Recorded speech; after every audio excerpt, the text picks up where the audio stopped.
அது புலி வருதுன்னு யாரும் சொல்லவே இல்லை. நான் ஒண்டியே தான் இருக்கிறேன். வெளியவும் எதுவும் பூச்சிலுங்க இல்லை.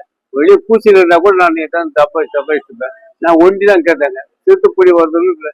இங்க என்ன சிறுத்துப்புலி வருது, யாரும் பூச்சிலும் போடல. அது காம்பவுண்டு பார்த்தேன், காம்பவுண்ட் மேல ஜம்ப் பண்ணி உட்காந்து பார்த்தேன். பார்த்த உடனே எனக்கு அவ்வளோ முடிஞ்சு போச்சு. இன்னைக்கு நான் முடிஞ்சு போச்சு கட்டம். அது பெரிய புலி.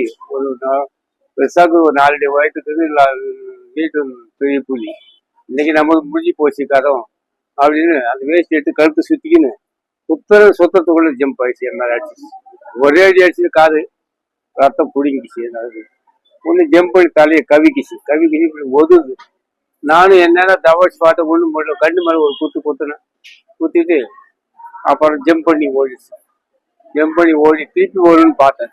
ஒரு பசங்க உள்ள தேடி அனுப்பி கிளாஸுக்கு போங்க உள்ள மூடிங்க சொல்லிட்டு அப்புறம் வெளியே வந்தேன். ஒரு ஆட்டோ போலீஸுக்கா பாரஸ் ஆட்டோல கவர்மெண்ட் கிளாஸ்ல ஒரு 28 தையல் பயங்கரமான வலி. ஒன்றும் தாங்க முடியல. 28 தையல் போடுறாங்க. ஒன்று இன்னும் பயங்கரமா வலிதான் இருக்குது. இதுக்கு என்ன பண்ணுறது எனக்கு முடியல. என்னோட செஞ்சதான் கூலி வேலை இல்லாத எத்தனை நாள் நான் சும்மா கதை எனக்கு எப்படி குழப்பம் நடக்குது என்னால் எனக்கு ஒன்றும் புரியல.